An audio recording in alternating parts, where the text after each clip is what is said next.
Bonjour tout le monde, me revoilà Grégoire de Greg's Whisky Guide. Vidéo en français, this is a video in French, I'm sorry, we'll try to summarize things in English later on. Donc nouvelle vidéo en français consacrée exclusivement pour ce qui est de la dégustation au whisky français à une distillerie de whisky breton, la distillerie des Menhirs. Vous le voyez, Edu, ça signifie blé noir. Voilà, j'ai déjà tourné une demi-heure, je suis obligé de recommencer parce que j'ai fait une erreur entre mes notes et ce qui est sur la table. Voilà, parce qu'il y a 3 versions différentes dans une même série avec des fûts de vin et c'est facile de se tromper.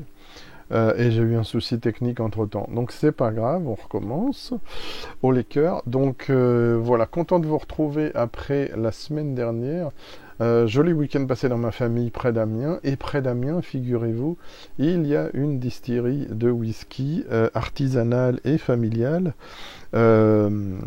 Hautefeuille, et donc qui fait du whisky et du gin. Et j'ai eu la chance de pouvoir placer, juste avant de retrouver ma famille, donc vendredi dernier, une visite de la distillerie, donc par Marie-Astrid et un petit peu aussi Étienne Hautefeuille. Et donc, voilà, par exemple, un des whiskies que j'ai acheté, que j'avais déjà goûté en salon, le Parc du Château, donc c'est un monoparcellaire. Donc j'ouvrirai bientôt et je vous le chroniquerai, vous voyez un petit peu de détails. C'est un vieillissement en ex-fût de Rome et français et donc fût de Xérès Pedro Jiménez. Et j'ai eu bien sûr aussi, c'est pour ça beaucoup aussi que j'y allais, enfin, donc je vais faire une vidéo là-dessus aussi bien entendu, dès que ça avance un petit peu au niveau dégustation pour voir comment ça s'harmonise, parce que ça n'a qu'une semaine d'existence en tant qu'assemblage, mais sinon c'est 4 à 6 ans si je ne m'abuse. Donc j'ai réalisé cet assemblage au sein de l'expérience atelier d'assemblage euh, euh, qu'ils proposent. Il y avait 8 fûts à disposition, j'en ai utilisé 7 sur 8. Je vous raconterai ça dans une prochaine vidéo. C'était très sympa. Avant que j'oublie, parce que je suis obligé de refaire tout, pour cette vidéo, alors vous aviez déjà vu ce type de verre, j'ai un partenariat avec une société de distribution de verre française qui s'appelle Ravinet d'Arc et j'utilise depuis quelque temps ce verre qui est le verre Authentis 30 de la marque Spiegelau, et donc j'avais le partenariat, c'est que je parle d'eux quand je fais des vidéos, des publications, et j'avais déjà 2 verres issus de salons français. C'est vraiment un verre que j'aime beaucoup, qui met en valeur bien le whisky. Et donc ils m'en ont donné 4 autres pour pouvoir compléter, faire des séries comme ça. Donc j'ai 6 verres Authentis 30. Mais ils m'ont aussi donné pour tester, donc je vais tester 2 versions du Gold, du 10 ans, pardon, l'ancien Gold que j'ai en bouteille. Je vous montrerai, les verres sont tellement hauts qu'il faut faire attention là. Et donc pour l'ancienne version, j'ai un nouveau verre que j'ai jamais testé encore, qui est le Vino Grande, verre digestif.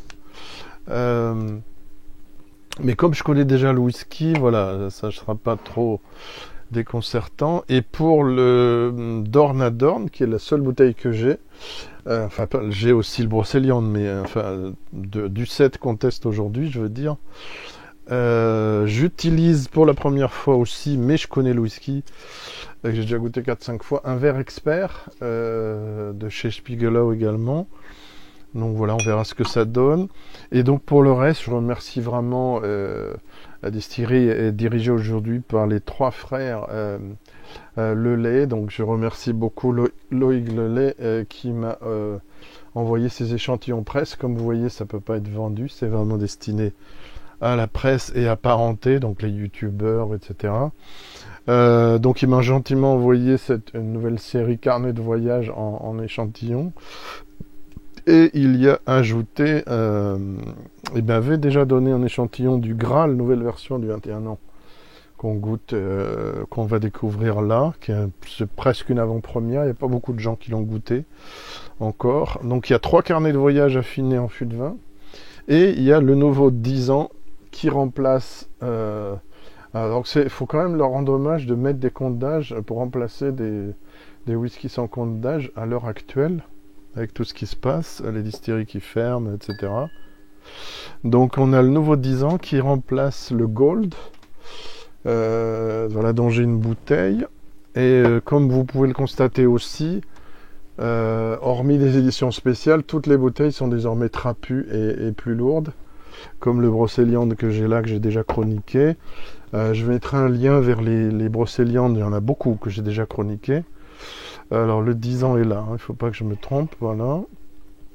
Et je testerai aussi le nouveau 15 ans qui remplace le diamant. Je vous dirai tout sur leur composition et sur leur prix aussi de vente. Voilà, je pense qu'on est bon.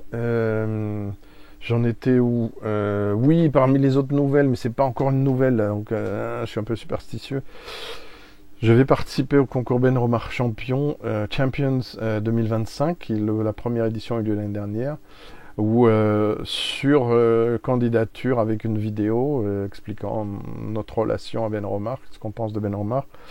Et ben ils choisissent 3 personnes cette année encore pour une immersion de 3-4 jours sur place à Ben Romar, cette superbe distillerie du Speyside. Et voilà, j'aimerais vraiment beaucoup être choisi, mais bon voilà, c'est maintenant croisons les doigts. Je voulais parler d'autre chose aussi, mais le temps va nous faire défaut. Sinon, je reviendrai vers vous en français. Le mieux, j'ai déjà parlé beaucoup de la distillerie des Menhirs dans mes précédentes 2 ou 3 précédentes vidéos, donc je vais être bref, mais quand même pour ceux qui ont la flemme de regarder mes autres vidéos, ce que je peux comprendre parce qu'elles sont longues.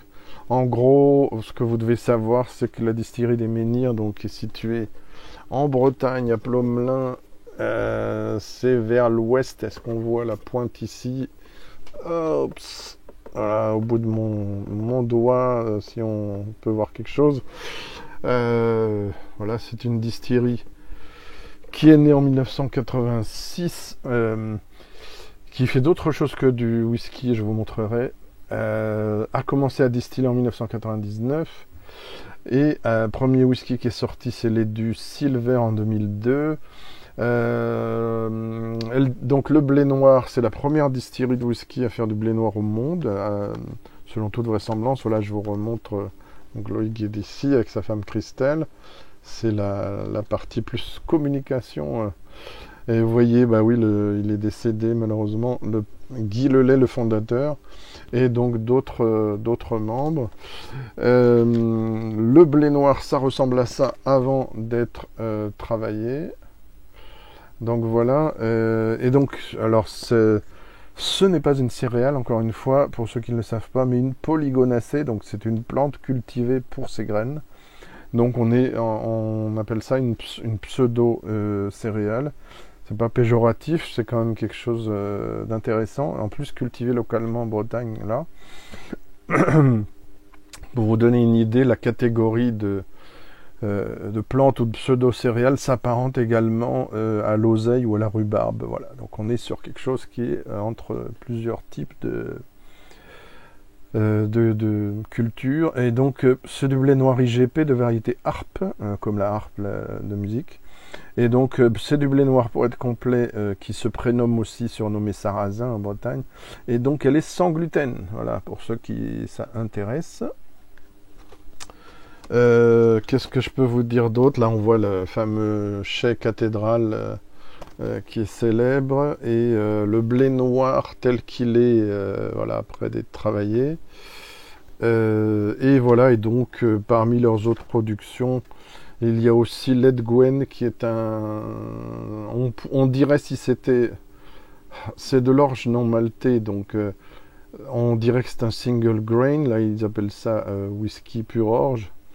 Si c'était en Écosse, on dirait que c'est un single grain. Fût de chêne américain et français, que j'ai déjà goûté, et aussi bien sûr du lambic et l'eau de vie obtenu par distillation de cidre, vieilli en fût de chêne. Et ils font aussi, parmi d'autres choses, de l'eau de vie de pomme non vieillie, donc la Gwen, c'est blanche de pomme, et donc du hop et du pommeau, qui est là pour le coup, c'est mariage de mou de pomme fraîchement pressé et de lambigue. Et là, c'est vieilli en fût de chêne. Voilà, entre autres, ils font aussi du cidre. Voilà pour tout ce qui est présentation de la distillerie. Voilà, j'essaie de pas être trop long. On va tout de suite passer à la dégustation. Le dispositif est très changeant parce que les formats de ce que je vous ai à montrer est assez changeant aussi. Ah, et la bouteille est sacrément lourde. Est-ce que c'est bon comme ça? Oui, je pense. On va débuter par une bouteille qui était un de mes coups de cœur du Whisky Live de l'année dernière. J'ai beaucoup parlé de cette bouteille en anglais, peut-être pas assez en français. Encore une fois, voilà, j'ai oublié de le préciser dans cette nouvelle version. La distillerie est assez transparente et fournit pas mal d'informations. Je vais vous lire si vous n'arrivez pas à voir. Oui, donc 5 générations de distillateurs. Alambic en cuivre, 25 hectolitres, double distillation chauffe à feu nu. Ici, pour cette version, fût de chêne de France, ex-cognac affiné en fût de Pinot des Charentes, rouge, je précise, je l'ai demandé à Loïc. Pourquoi je le précise? Parce que quand c'est du Pinot des Charentes blanc, le goût est assez différent, comme l'Artesia. Non, c'est pas du Pinot, c'est du Porto, je dis des bêtises. C'est quel whisky que j'ai en Pinot blanc? Ça m'échappe, pardonnez-moi.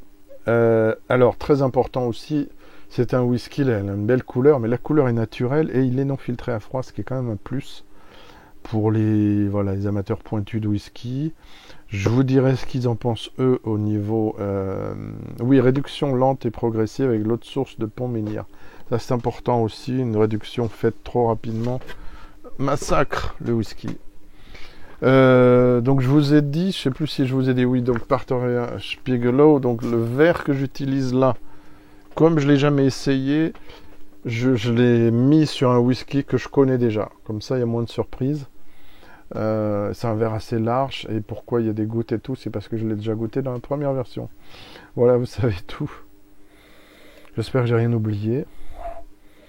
Donc d'entrée de jeu, on a ce côté alors typique de la distillerie avec ses notes un peu de boisé un peu mentholé et de plantes un peu pas médicinales, mais ouais, un peu entre mentholé et typé. Alors certains ont parlé de tilleul pour le profil des dus, je sais pas ce que c'est que une note de tilleul, donc je ne peux pas vous le confirmer, mais en tout cas un côté un peu mentholé, un peu de plantes un peu différents. On retrouve ça, mais on a aussi le pinot.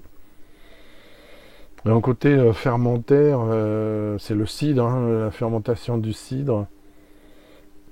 Et très curieusement, cette version Pinot des Charentes, pour moi, elle est presque plus une version Calvados ou Pommeau qu'une version Pinot des Charentes au nez et en bouche. C'est mon rendu personnel. Alors, Hirmat, mais d'abord au nez. Oui, au nez, voilà. Donc, je vous dirai sur ma fiche ce que j'ai trouvé avant de passer en... Voilà, hydromel, cidre et pomme, végétal, fruité. Voilà, c'est puissant aromatiquement, même si je rêverais de goûter une version brute de fût, les 43 ne sont pas faibles.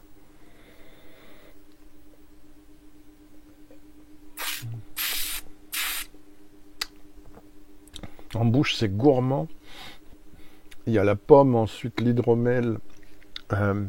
Et on a comme une sensation, ouais, sorbet pomme. C'est doux et sucré sans être écœurant. Il y a un côté, au niveau texture, même si c'est de l'alcool, c'est huileux, etc. Mais il y a un côté qui rappelle l'aisance de dégustation, le côté goulayant d'un gamay. Même ça peut vous choquer. Et encore, je ne suis même pas encore dans les fûts de vin. Là, c'est du vin muté, mais... Donc voilà, alors, il est déjà réduit. Donc je vais pas...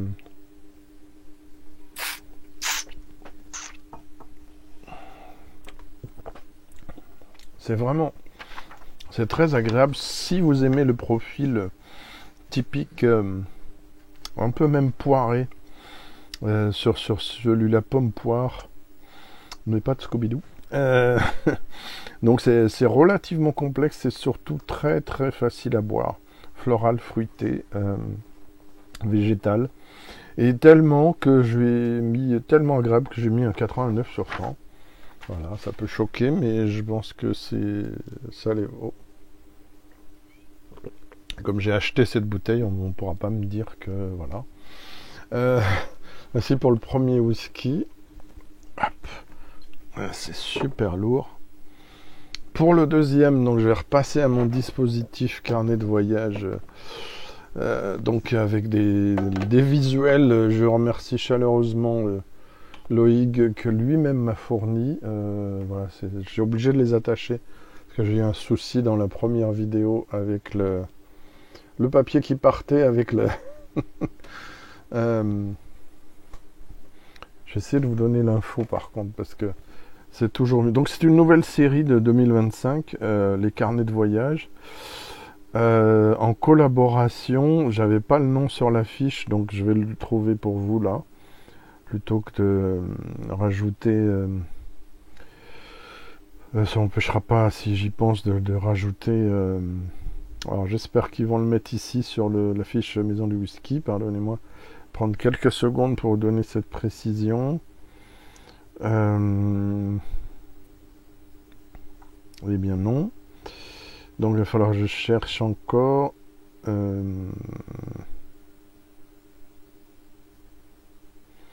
Donc je cherche l'artiste. C'est une illustratrice. Pour moi, c'est un travail d'illustration. Mais il est proche d'un esprit, pour moi, post-pop, comme j'ai dit à l'artiste dans un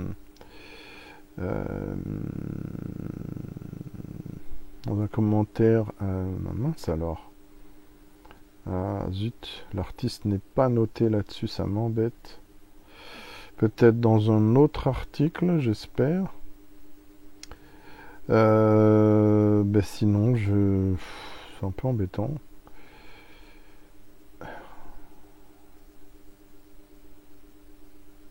Ça m'ennuie vraiment. Là, vous le voyez de plus près. Je sais pas si on le voit bien. Le travail, ouais, non, les reflets, c'est pas bien. Écoutez, c'est pas grave, chou blanc, je rajouterai le nom de l'artiste. Alors, pour cette première version, que je me trompe pas cette fois-ci, nous allons donc... Alors, il s'agit à chaque fois, il s'agit d'un 8 ans, 5 ans fût de chêne français de Limousin et 3 ans d'affinage en fût de vin. Un vin différent à chaque fois. Là, le type de vin, c'est fût de Bourgogne, mais c'est un petit lot, un small batch, si vous préférez. Juste quelques fûts, pardon. Là, il s'agit, je regarde que je suis bien aligné avec ce qu'il y a sur la table. Voilà, fût de Bourgogne, Côte de Beaune, de la maison Capitaine Gagnereau, si je ne me trompe pas. Je vais vérifier là-dessus. Bourgogne, Capitaine Gagnereau. La maison Capitaine Gagnereau, ancrée dans la terre et dans le temps, fondée en 1802, ce domaine au coteau singulier façonne des crus remarquables, à l'instar de ce Corton Grand Cru, issu du climat des marées chaudes. Voilà, puis après, suivant les 3 versions que je vais goûter pour vous, le nombre de bouteilles est différent. Là, c'est le plus petit nombre, c'est 650 bouteilles. Sinon, c'est plutôt 1500 environ. Donc ça correspond à ici, Bourgogne, vous voyez le dessin de l'autre côté, là, hop. Et donc Loïg m'a envoyé, quand on a parlé de ça, quand on s'est vu, il m'avait déjà donné un échantillon du Graal, que vous allez voir. Mais là, il m'a envoyé 3 échantillons qu'il a complétés avec lui de 10 ans et 15 ans. Et donc là, c'est le fût de Bourgogne que j'ai dans un Authentis 30 et que je vais découvrir avec vous. J'ai fait ce choix, j'aurais pu le goûter 2 fois et le commenter dans la deuxième dégustation, mais j'ai fait le choix de la découverte avec vous. Ça peut être contestable parce que je peux pas donner de notes chiffrées tout de suite, mais en tout cas, je vous donne les impressions. Et là, il y a bien 1 heure d'aération quasiment, donc voilà, c'est gras. Évidemment, ça tient aux jambes parce que c'est non filtré à froid, non coloré, encore une fois. Une jolie robe vieil or, légèrement peut-être ambrée. Au nez, évidemment, l'influence du vin, peut-être légère note soufrée. Je ne sais pas si les fûts sont méchés ou pas. Donc s'il y a du soufre qui est introduit pendant un temps bref pour désinfecter, etc. ou pas. J'avais déjà évoqué cette histoire avec les Awa Authentique Whisky Alsace, les versions de négoce de la distillerie EP, où il m'avait été précisé qu'il n'y avait pas de méchage, donc le fût de vin arrivait, vidé et immédiatement rempli avec du whisky, pas de traitement, rien, et ça garantissait une certaine fraîcheur, mais tout le monde ne peut pas le faire. Donc là, je sens quand même légèrement un nez soufré, et derrière une note végétale ferme de vin, avec ce côté austère parfois des vins de Bourgogne. Mais voilà, de toute façon, le mieux c'est de goûter. Donc Yermat, encore une fois.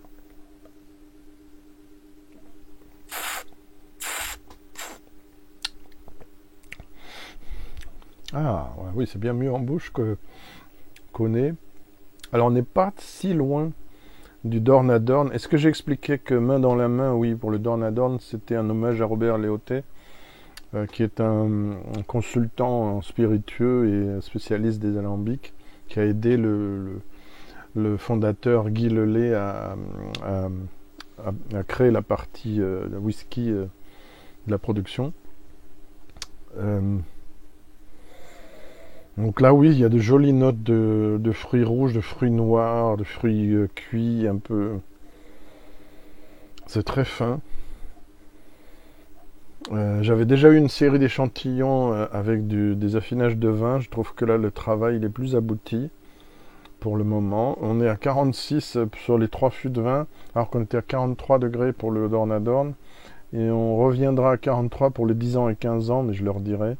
Et on remontera à 46 pour le 21 ans. Donc je vais... je goûte encore une fois, puis je mettrai un peu d'eau. Mais je vais... le site est en train d'être refait. J'ai déjà... merci à mon beau-frère. J'ai déjà pu remettre en ligne hier 3-4 articles très très importants pour moi, notamment des carnets de voyage qui étaient perdus là, pendant 2 ans parce que la version était obsolète. Et là, il fallait la refaire pour les portables. Je ne sais pas si je l'ai déjà dit, excusez-moi si je me répète. Mais voilà, je vais mettre toutes les notes de dégustation là. 7 plus 2 en fait, en ligne. Donc avec quelques gouttes.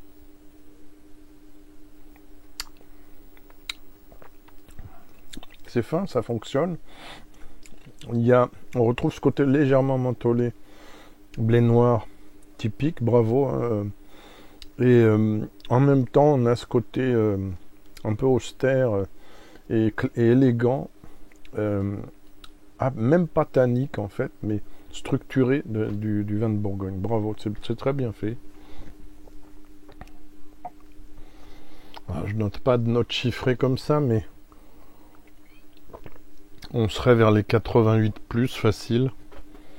Donc nous allons rester sur cette page puisqu'il y a les 3 versions dessus avec, mais je vais quand même vous donner les précisions. On va passer au fût toujours dans la série carnet de voyage, au fût de Bordeaux, Saint-Émilion, Château Rolles-Valentin, 1500 bouteilles cette fois-ci. Qu'est-ce que me dit le communiqué de... Château Rolles-Valentin élabore des cuvées précieusement élevées en cave pour révéler toute leur richesse aromatique. Cet héritage porté par Nicolas Alexandra Robin se prolonge aujourd'hui à travers le whisky et du, etc., etc. Je passe sur ce qui est purement marketing. Ah oui, pour revenir aux notes officielles sur ce qu'on vient de goûter, la Bourgogne, pour le Côte de Beaune, le nez est intense avec les notes officielles, si ça vous intéresse. Le nez est intense avec profusion de fruits rouges, touche toastée, oui, et léger effluve de cacao. Voilà, c'est ça que je n'avais pas trouvé. La bouche est florale tout en finesse, complexe. La finale est un mélange subtil de réglisse. Voilà aussi une note que j'avais pas trouvée, mais que je pressentis. Fruits secs, oui, et d'épices. Voilà, ça reste quand même doux. Je vous dirai aussi après dégustation ce qui est dit pour la version Bordeaux. Aussi, pour tous les affinages et tout le reste, on est maintenant en... Donc, fût de Bordeaux, c'est le vert. Là, il y a un code couleur pour chaque. Je trouve que c'est très bien foutu. On est à 46, c'est ça aussi, oui. Donc là, la robe est plus claire. Je ne sais pas si on va le voir là. Donc c'est un or, voire un peu de reflet vieil or, mais vraiment plus léger. On va voir au nez. Alors là, oui, on voit qu'on a changé de terroir. On est les fruits modérément, ouais, fruits du verger, fruits rouges, c'est plus consensuel, dirons-nous. Avec tout ce côté. Alors c'est marrant parce que j'ai eu ça chez Awa aussi. Tous ces fûts de vin, on a vraiment ce côté vigne fraîche avec même y compris la feuille de vigne. Et pourquoi je dis ça? Parce que je suis d'origine gréco-arménienne. Et les feuilles de vigne farcies, on connaît. Et quand vous mangez la feuille de vigne, vous avez des choses un peu comme ça aussi qui vous viennent à l'esprit au niveau aromatique. Donc voilà, bon, c'est ouvert depuis longtemps là, mais le verre est très très subtil. Mais j'avais peur si je prenais un verre plus ouvert ou mon verre de déguste classique, on serait un peu... on perdrait peut-être des choses... on serait subtil, très végétal, un côté vert et un côté fruité aussi. Allez, on y va. Santé.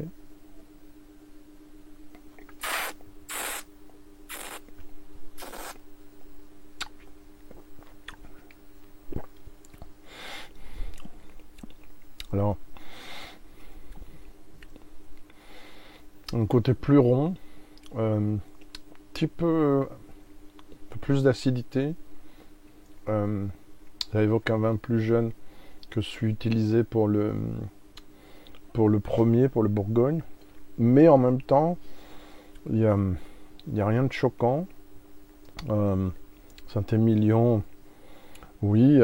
Alors évidemment, en version affinée avec un whisky aussi typé que celui des Dus, on a un côté plus végétal que ce qu'on pourrait avoir avec d'autres distilleries. C'est assez agréable, un tout petit ton en dessous du Bourgogne, 87 peut-être on dirait. Alors les notes officielles, le nez chatouillé par une cueillette de prunes au boisé délicat, prune là peut-être. Note addictive de vanille, ouais je le sens pas. De date peut-être, mûri au soleil.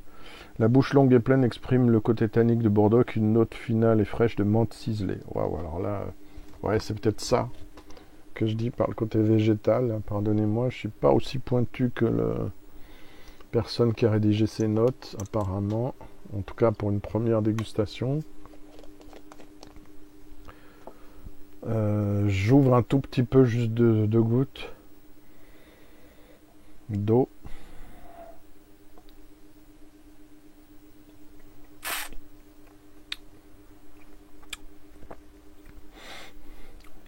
Oh, un côté un peu floral et végétal, fruit sec qui revient. C'est peut-être plus intéressant avec 2-3 gouttes d'eau. Donc ça, c'était pour le fût de Bordeaux.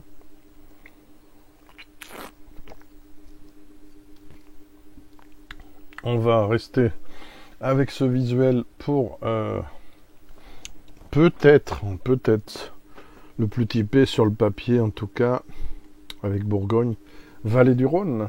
On passe à un fût, le fût de la Vallée du Rhône, c'est le nom de la version. Bien sûr, c'est un petit lot ou small batch en anglais. Là, pour le coup, on va dans le domaine Mathilde et Yves Gangloff, Côte-Rôtie, 1560 bouteilles. Est-ce que je vous ai dit que les 3 bouteilles étaient à un prix public conseillé de 69 €? Vous le savez maintenant. Est-ce que je vous ai dit que le Dornadorn était à 55 €? Peut-être pas. Dornadorn est plus jeune aussi. 3 au lieu de 8. Alors, où est-ce qu'on est? Qu'est-ce que je vous ai dit? Oui, Gangloff. Pour cette première étape, la distillerie bretonne s'associe au domaine Mathilde Yves Gangloff.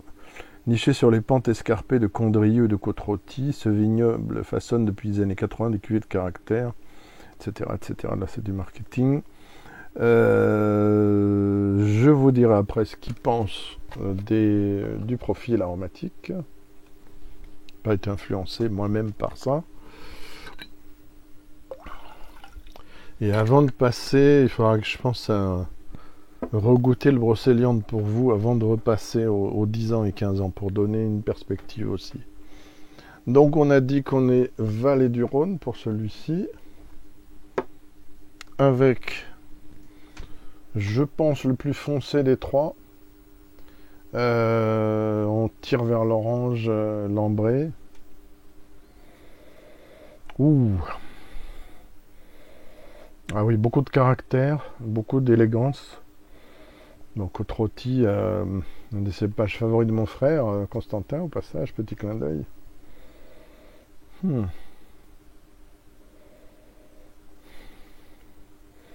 Très joli nez, très fin, avec beaucoup de fruits mûrs, fruits rouges variés.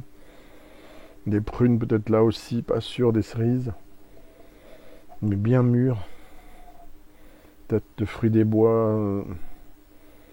Peut-être un peu de poivre 5B aussi. Beaucoup de caractère, beaucoup de finesse, beaucoup d'élégance dans ce nez. Passons à la dégustation. Yermat, santé, cheers, whatever.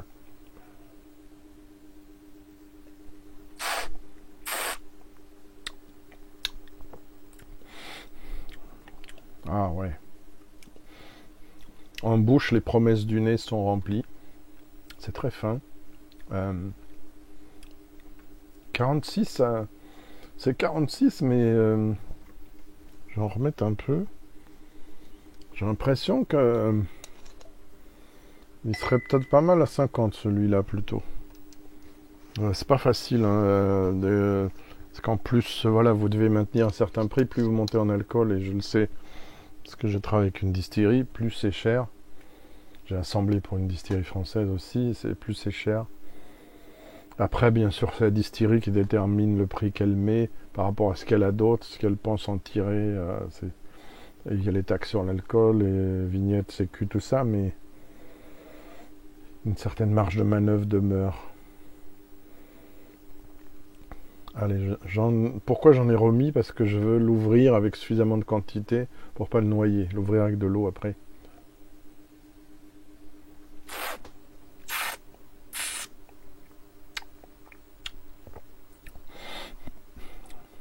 Et avoir suffisamment de mâche dans la bouche. Ouais, c'est magnifique. On se rapproche un peu de mes souvenirs du Gigondas de chez Awa. Bon, alors que l'autre est à 61 degrés, évidemment, mais il y a une belle générosité, une belle élégance. Est-ce que je l'ai ouvert? Je sais même plus. Non, pas encore. Je vais l'ouvrir et comparer au premier de la série que j'ai goûté aujourd'hui. Ça, c'est le premier qu'ils ont fait, mais parce que, voilà, je vais vous dire, mais comme ça, cash, comme on dit, lequel j'aurais envie d'acheter tout de suite s'il fallait que j'en achète un de la série. Même si en tant qu'artiste, peintre, j'adorerais avoir les trois. À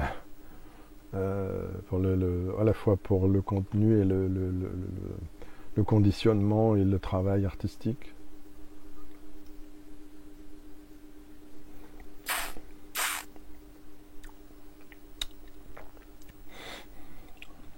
Ouais, c'est très joli.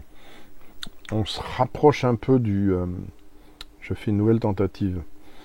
Parce que je sais que sur LinkedIn, ouais, c'est vraiment très joli. Je vais retrouver son nom par les notifications. Forcément. Mais je mettrai son nom en description, faut pas que j'oublie. Alors si la connexion veut bien... mais voilà, en attendant, Ce fût de la vallée du Rhône de Carnet de voyage Edu, c'est vraiment magnifique, quoi. C'est peut-être celui qui titillerait pour moi les 90 sur 100. Même si entre nous, je l'aurais bien embouteillé à 48 ou 50. Pas forcément plus, mais alors voilà, comme vous voyez, ça rame. Donc bon, je m'avoue pas vaincu, j'attends. Parce que bon, j'aime bien quand même donner les infos que vous pourriez vous demander et que j'estime devoir vous donner. Donc très très joli. Comme je l'ai dit, je vais regoûter le Bourgogne pour voir lequel je préfère.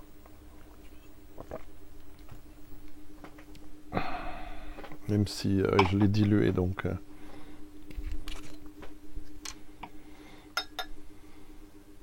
voilà, juste un tout petit peu. Bon, mais j'espère que vous êtes toujours avec moi. Moi, je me régale, ça me passionne.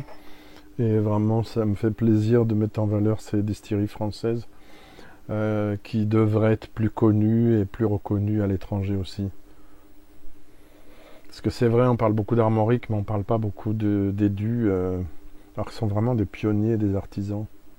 Alors voilà, le soufre est toujours là, hein.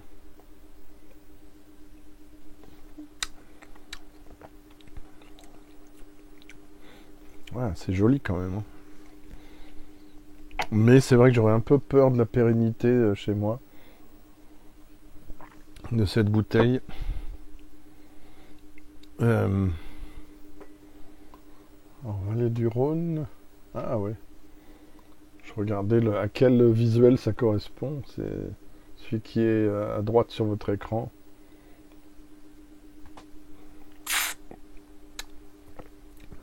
Ah ouais. Ouais, je crois que c'est le Rhône Nord Vallée du Rhône. Que je préfère. Bon, mon téléphone ne veut pas me donner accès. Dernière tentative. On n'aura pas dit que j'aurais pas essayé artiste illustra. Je vais faire illustration. Carnet de voyage. On va peut-être y arriver. Si tu veux bien me donner l'info, cher ordinateur. Non. Si, peut-être là, sur le... Là, on voit les trois, c'est sympa. C'est pas facile, hein, un téléphone sur... voilà, vous voyez les trois. En savoir plus. Oh, vache, pas facile, hein. On n'aura pas dit que j'aurais pas essayé, hein. Parce que j'ai des gros doigts, alors... Et merde, pardon. Consulter, c'est plus simple. Est-ce qu'on va en savoir plus?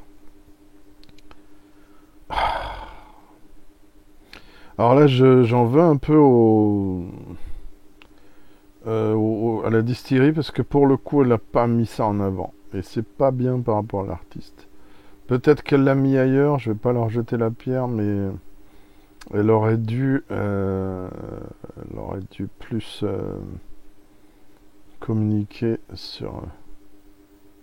Est-ce que c'est elle? Non, c'est pas elle. Bon, c'est terrible, hein. Non, parce que voilà, la maison de whisky reprennent la même chose aussi. Bon, écoutez, c'est pas grave. Je m'excuse auprès de vous faire perdre du temps. Et je voulais rendre hommage à l'artiste. Donc, j'ai fait une dernière tentative. Voir si je vais y arriver par ce biais. Mon Dieu. Edu énergie. Je découvre plein de trucs qui s'appellent Edu, sauf ça. C'est amusant. Écoutez, j'y arriverai pas. Bon. J'aurais essayé, que l'artiste me pardonne. Mais voilà, je suis comme ça. J'aurais dû le noter quand je l'ai vu passer dans une communication sur LinkedIn, parce qu'honnêtement, je ne l'ai pas trouvé ailleurs. Et c'est pas normal. Voilà. Recalibrage. Après ces fûts de vin, je vous propose d'abord, pour le faire bien, il faudra enlever ça. Et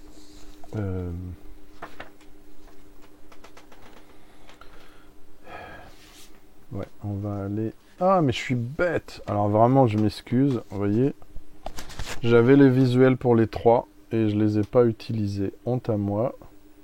Donc là, vous avez la vallée du Rhône, Rhône Nord, donc mon préféré. Alors là, vraiment, je m'excuse auprès de la distillerie. Là, c'est Bordeaux.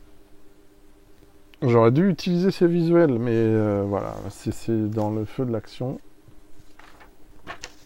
Et là, vous avez le fût de Bourgogne, le premier dégusté. Voilà, donc, pour reprendre tout... Ah, vraiment, c'est nul, j'aurais pu faire une bien meilleure vidéo. Voilà, mon préféré, c'est celui-ci. C'est le Vallée du Rhône Nord. Ah, je m'en veux. Bon, mais c'est comme ça, on peut pas être parfait. Voilà, vous pouvez me détester. On va passer à celui-là, le 10 ans nouveau, mais auparavant, on va aller sur un whisky que vous connaissez déjà si vous suivez ma chaîne. Ben oui, c'est pas assez haut, ben je sais, ça va pas tenir. Ah, tu prends des risques. Voilà. On va goûter celui-ci vite fait pour se recalibrer sur le style sans fût de vin des dus, avec en plus l'affinage breton. C'est une belle version que je vous recommande pour découvrir la distillerie. Assez typée avec ce côté végétal presque mentholé. Qu'on sent déjà au nez.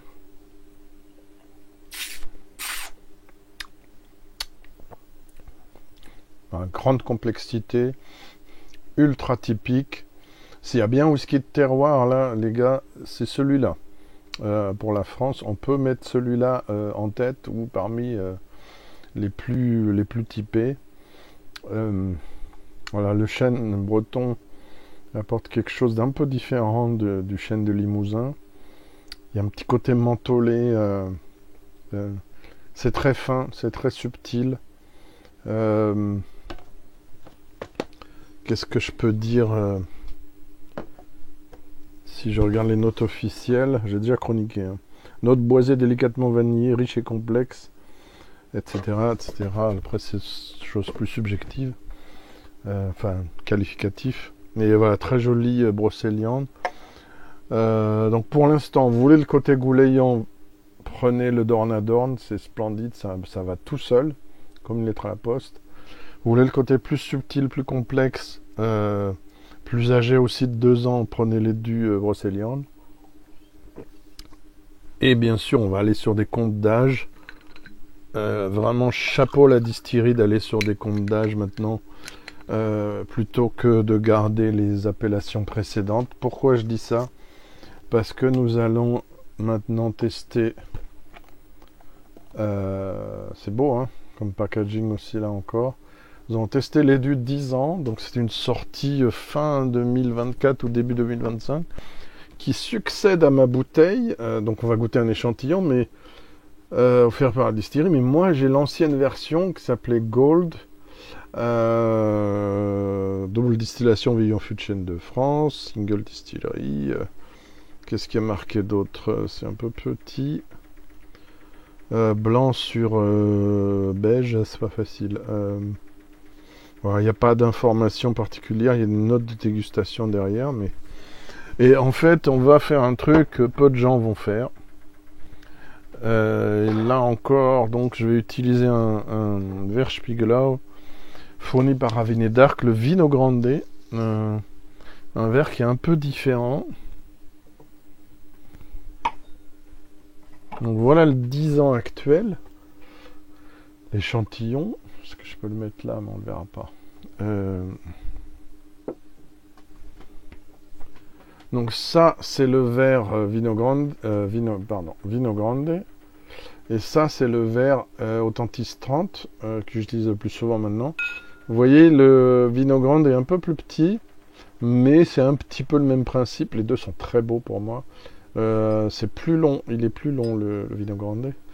Et je vais comparer les nez tout simplement. Personne ne fera ça probablement à part moi, mais mon Gold date de 2020 Et alors que donc le Dorn à Dorn, je crois que pas sûr, mais c'est dans les cinquantaines d'euros aussi le Brocéliande. Le Dorn à Dorn, pour rappel, était à 55 euros. Les carnets de voyage qui ont environ 8 ans sont tous à 69 euros. Les du 10 ans ex Gold, le nouveau, donc est dans les 90 euros. Il n'est pas actuellement en vente sur le site officiel, donc j'ai pas pu avoir le prix public conseillé. Mais un peu partout, l'ancienne version est à 89-90 euros. Un peu moins, je crois, à la distillerie, mais en tout cas, c'est le prix où je l'ai acheté sur Paris. Et les du 10 ans, donc 90, et on verra après pour le 15 ans. Chêne français ex-cognac, ça change pas. Version 2020, version 2025. Alors 2020. Le nez d'abord, il est riche. Il est plus sur des notes de fruits du verger, même plutôt, je dirais, abricot, pomme, coin. Pomme, poire, coin, mais plutôt abricot, coin. Sur le nouveau, c'est presque identique. Peut-être un côté un peu paraffine, un côté cire un peu plus fin et un peu plus limité peut-être en spectre. Non, c'est pas exactement le même verre, mais ça se voit à peu près, c'est vraiment proche. Donc je goûte d'abord celui d'avant.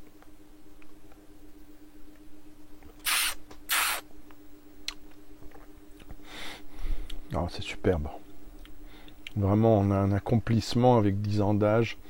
Je sais aussi que parfois il y avait des fûts plus âgés que 10 ans dans celui-là. Ça pouvait aller jusqu'à 15 ans si je ne me trompe pas. C'est une hypothèse, opinion, pas une certitude. Mais c'est très joli, c'est très fin. La bouteille est bien entamée, mais ça va au niveau conservation.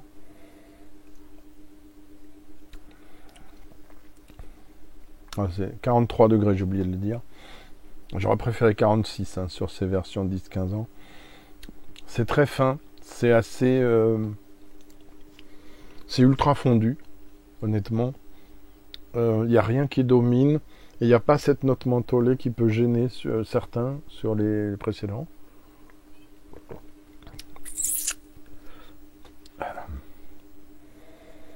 Le nouveau maintenant, donc celui qui correspond à la photo. Là encore, je ne sais pas qui est l'artiste, mais je trouve que c'est très très joli.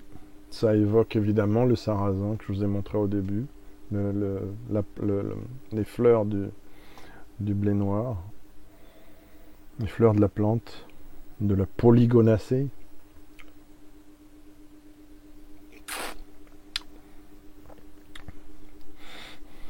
Une petite pointe peut-être légère de mentholé encore. Vanille, abricot, coin, on va dire. Très honnêtement, je regoute sans prendre de l'eau exprès. Peut-être un poil plus chatoyant l'ancien. Et encore.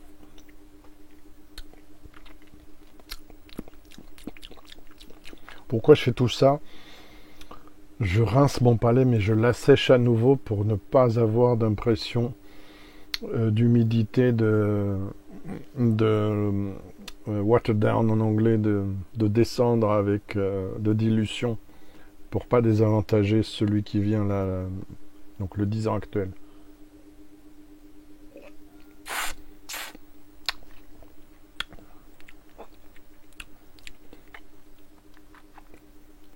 Je me réhumecte.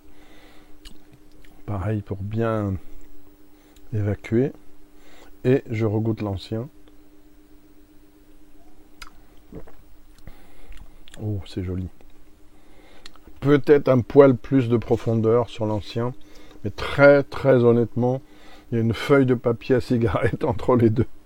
Voilà, pour vous dire, il y a un beau travail de continuité là. Consistency, comme on dit en anglais, qu'il faut vraiment saluer. Bravo. Très jolie version. Difficile de donner des notes chiffrées dans ce contexte, mais on est dans les... Voilà, là on est dans les 90 très probablement. Et bon, on va monter en âge et en notes, je ne sais pas, mais les enfants, nous allons monter en âge. Mais je vais me rincer avant. Avec le 15 ans qui succède. Hop, j'ai un carton qui s'en va. Carton. Votre feuille, on est... Donc, oui, si vous vous demandez, j'espère vous aussi, moi je passe un bon moment. Voilà à quoi ressemblait l'ancienne version de ce que vous voyez là. Le 15, le diamant, qui était une carafe, voilà, un peu assez classe. Mais ça, c'est très joli aussi. Le prix, par contre, évidemment, on monte à 170 €. C'est un peu plus cher, mais c'est plus âgé. Et puis, ils n'ont pas 50 000 fûts non plus de choses plus âgées. Donc,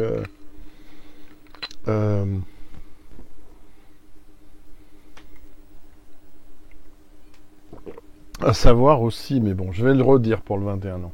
Parce qu'il y a beaucoup de clichés sur l'âge des whiskies français. Voilà, donc on va passer maintenant à l'un des plus vieux whiskies français, 15 ans. Sachant que je vous ai déjà parlé d'autres distilleries, y compris bretonnes, qui font de très très belles choses. La robe, elle est en vieilleur limite ambrée. Là encore, aucun souci à se faire. Pourquoi je dis rien sur la texture? Parce qu'ils sont tous... Les larmes, les jambes tiennent beaucoup parce que tout est très... c'est non filtré, tout très gras, non filtré à froid, non coloré. Il y a vraiment pleine puissance, si j'ose dire, aromatique. Je regrette là encore probablement qu'on est à 43 et pas à 46, mais bon, peut-être le prix serait plus élevé aussi. Alors, pour mémoire, le 10 ans, c'était ex-cognac, je ne sais pas si je l'ai dit. Chêne français ex-cognac, là aussi chêne français ex-cognac, c'est tout, rien d'autre. Le nez typique et dû, là encore, ce côté un peu végétal, mentholé, fin boisé. Le boisé devient un peu noble, pas bois de santal, mais pas loin. C'est tout.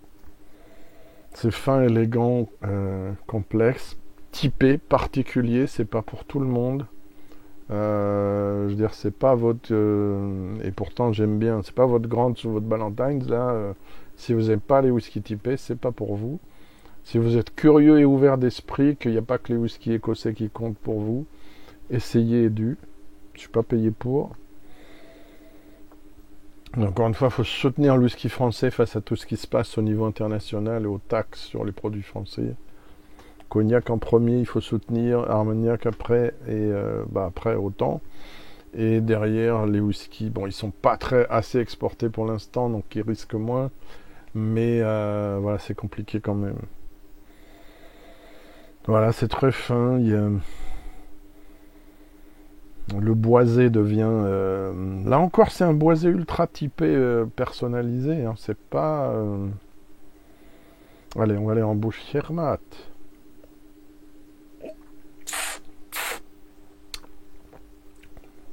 Ah, c'est beau.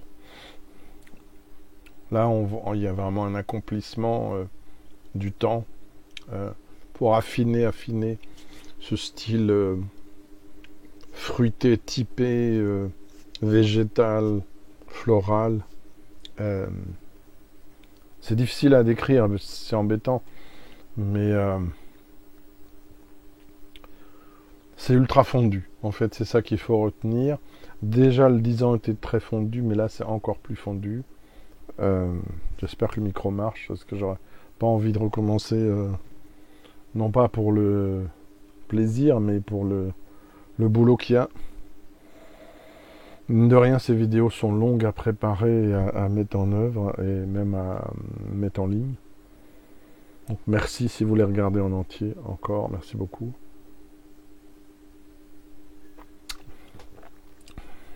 C'est vraiment superbe.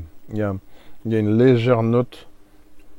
Il y a une sucrosité comme des fruits confits ou une liqueur en fin de bouche, en finale, qui augmente encore sans excès. Hein. qui augmente l'intérêt, la noblesse du vieillissement.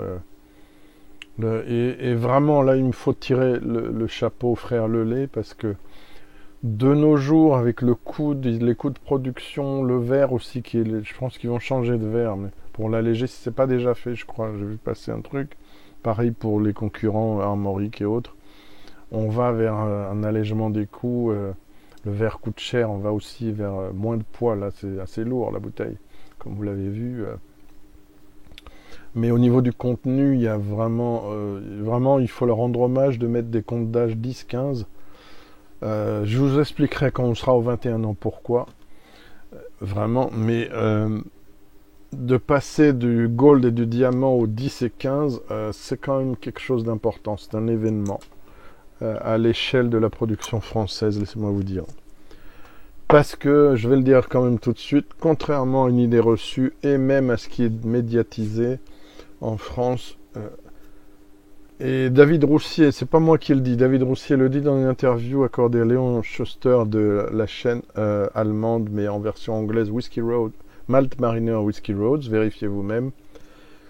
Le plus vieux whisky français n'a pas 40 ans, le fameux whisky breton, le blended whisky que j'ai et que j'ai chroniqué, qui date de 1987 pour la sortie, 83 pour la production. En fait, dans cette interview, David Roussier nous avoue, et pas grand monde a relevé la chose, laissez-moi vous dire, nous avoue que si le whisky breton de 87 était bien fait avec du blé noir, du blé classique, breton, le malt, lui, venait d'Écosse. Donc ce n'est pas un whisky 100% français, et le whisky 100% français ne date pas de 40 ans, il ne date que de 27 ans, 1998 pour la mise en 93-94 pour la distillation, et 98 pour la sortie avec l'Armorique Single Malt, le premier, sans autre nom, sans compte d'âge ni rien, qui lui était 100% produit à la distillerie. Voilà, je rétablis quelque chose là.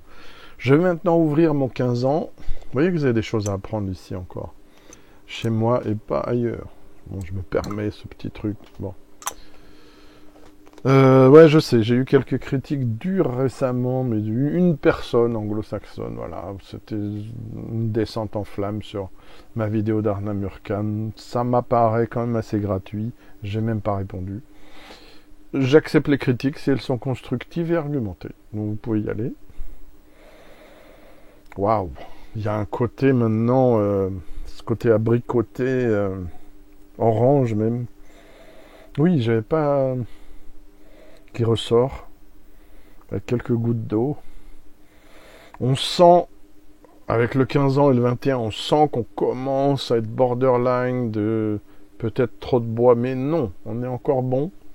Je suis pas sûr qu'il y ait du 30 ans, ça serait, je me trompe peut-être, ça serait pertinent, mais ou 25, mais on va voir avec le 21 de cette année.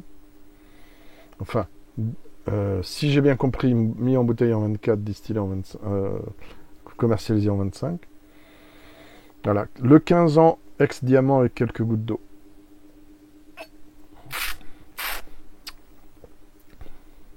Ah, c'est superbe, c'est vraiment superbe. Ok, 170 €, c'est cher. Bon, maintenant, le 18 ans de chez Roselier, leur premier 18 ans, fut de Sauterne, qu'ils ont mis en carafe Baccarat, coffret à 7000 €, c'est n'importe quoi. Il est très bon aussi, c'est différent. Je pense que honnêtement, le 15 ans est dû et le 21 est dû ont plus de profondeur et plus de maîtrise et d'élégance. Mais le Sauterne 18 ans Roselier est très joli aussi. J'ai pas pu goûter, si vous vous demandez, l'Armorique 21 ans qui était de Varanghem, qui était pour une vente de charité. Certains ont pu le goûter, pas moi. En revanche, le 15 ans, j'ai deux 15 ans à la maison qui sont absolument superbes. Vraiment le sommet, des sommets du whisky européen, pas seulement français ni breton. Et voilà, je pense les distilleries françaises ont des choses à dire avec des comptes d'âge de 15 à... J'espère voir un jour un 18 à la fois chez Distillerie des Menhirs, Edu et Warengem Armorique. Et il y en a d'autres hein, qui peuvent faire ça aussi, pas beaucoup, mais voilà. Donc je vais l'ouvrir encore un peu plus. Je sais plus si je l'ai ouvert, hein, je crois que oui. Et passer aux 21 ans. On est déjà à 1 heure, mais c'était prévisible. J'ai pas envie de couper la vidéo en deux, surtout que j'ai déjà fait une demi-heure pour rien.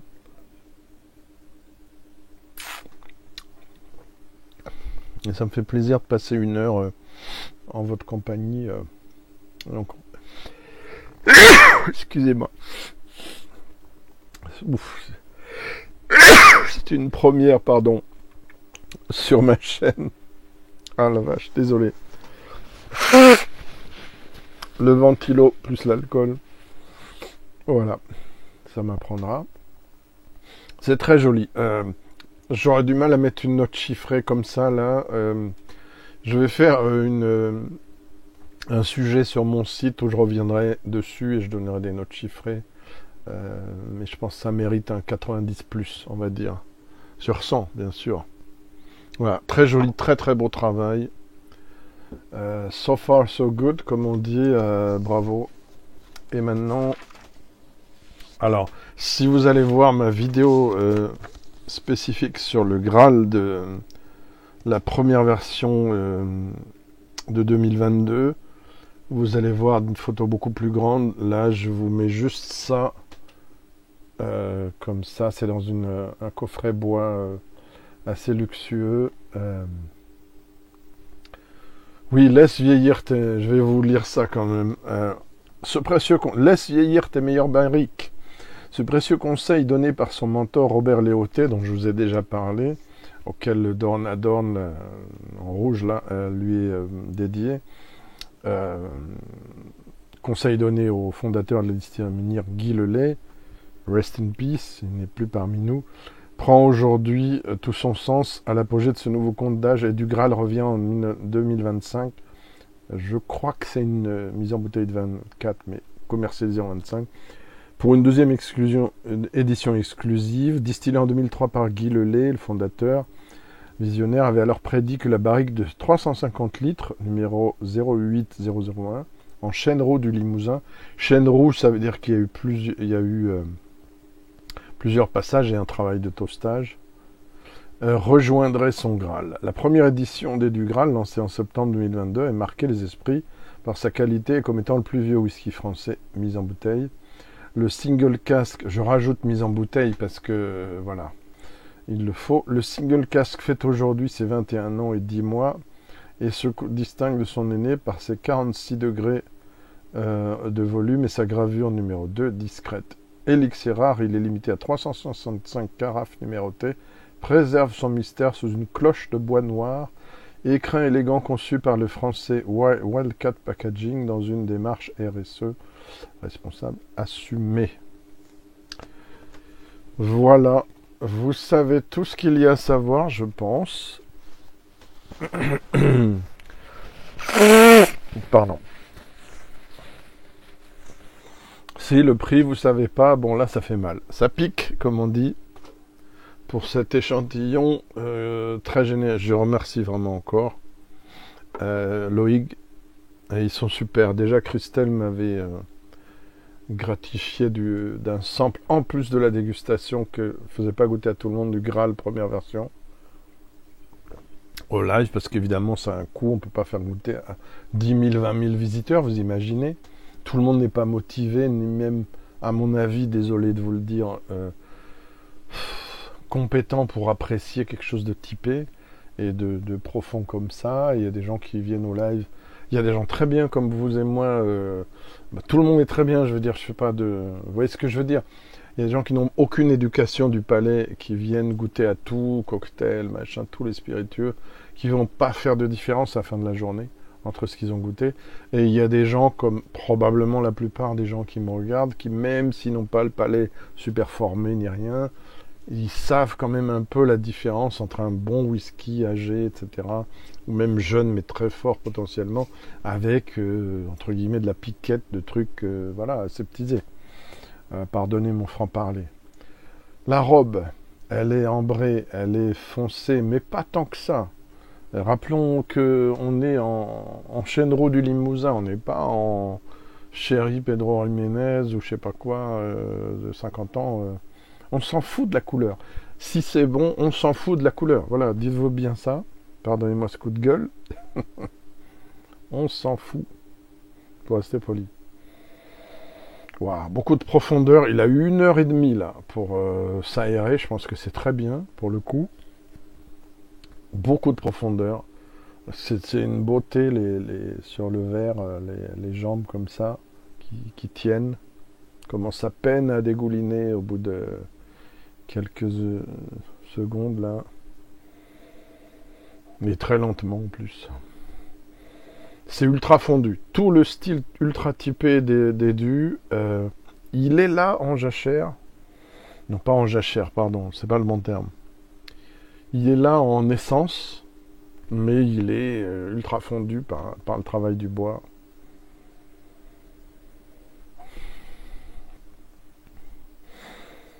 Il est là quand même. C'est ça la force des dus, c'est qu'il y a vraiment un style, Distillery House Style, comme on dit en anglais. Il y a vraiment un style maison et c'est l'un des plus typés français. Peut-être le plus typé breton, je dirais, tant pis pour nos amis ailleurs. Parce qu'Armorique, il ne faut pas se le cacher, lorgne quand même du côté des whiskies écossais. J'aime beaucoup, j'adore Armorique, hein. Attention. Mais là, on est sur peut-être la plus grande typicité bretonne et peut-être une des plus grandes typicités françaises. L'Alsace a aussi son mot à dire. D'autres régions également.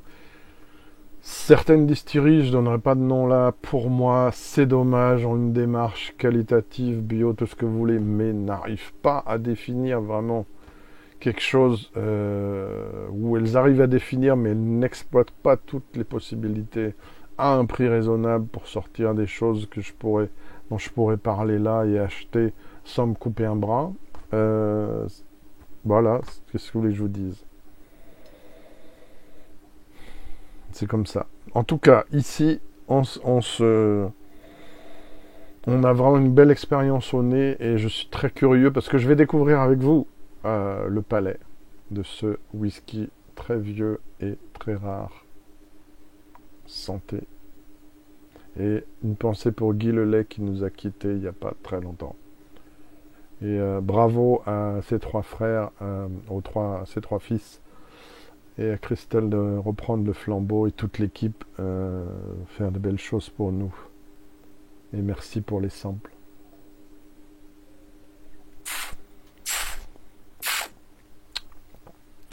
Waouh. Ce qui est vraiment impressionnant, pour un whisky qui est à 46 degrés, c'est la finesse absolue, l'élégance et on est presque à 38-39 degrés alors qu'on est à 46 parce que c'est très très ultra fondu en fait. Et harmonieux, c'est pas alcooleux du tout.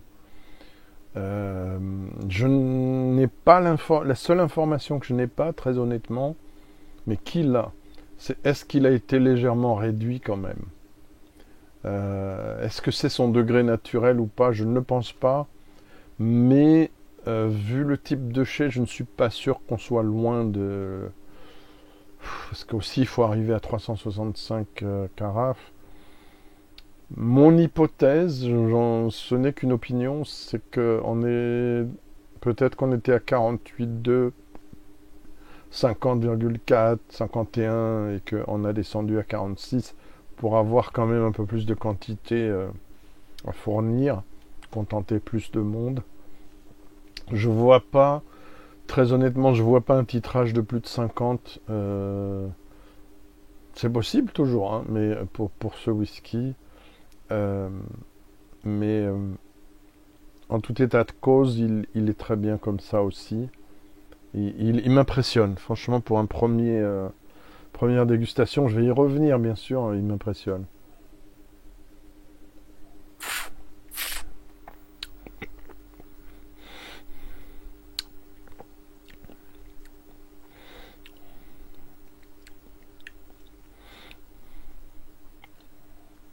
Il y a vraiment la typicité florale, un peu mentholée, un peu végétale, un peu fruitée bien sûr aussi, qui rencontre le bois. Et il y a ce dialogue. Il y a presque un côté abricoté, rancho, limite vieux cognac, qui s'exprime là. Je n'ai pas vu les notes officielles, donc je suis sans filet. Et je vais en rajouter un petit peu pour pouvoir le diluer sans trop de pertes. Voir ce que ça donne, juste un peu. Mais waouh, c'est un nectar précieux et cher. Merci encore, Noïg. 2 gouttes, allez, c'est tout. Voilà, 3. Allez. Donc voilà. J'espère que ça vous aura intéressé. Je vais finir là-dessus. Je le regoute. Je suis en train de l'agiter un peu pour qu'il s'harmonise avec l'eau.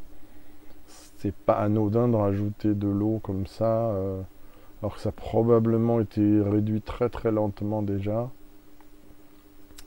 Il est 14h53. Je n'ai pas déjeuné, mais j'ai petit déjeuner très tard. Il y a 3 heures peut-être. Nous sommes, alors je tourne dimanche 25. J'ai pas pu tourner hier, il y a eu un souci dans mon coin, il y avait trop de bruit d'ambiance dehors, ça, je pouvais pas tourner.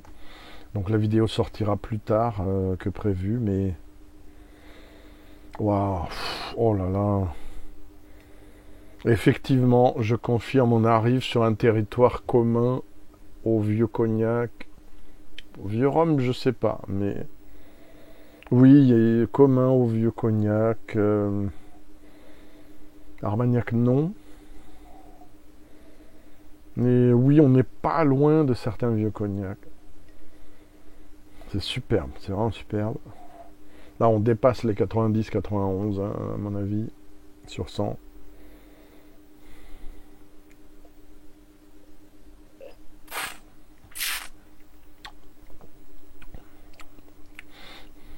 Voilà.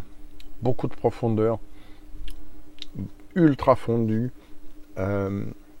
jolie longueur malgré tout, paradoxalement plus grande avec 3 gouttes, belle texture, belle présence, vanillé, un côté presque, non j'ai pas, du chocolat un peu fumé, chocolat noir légèrement fumé, peut-être je divague, mais il y a vraiment un accomplissement, une élégance dans ce toucher en bouche. C'est un peu soyeux.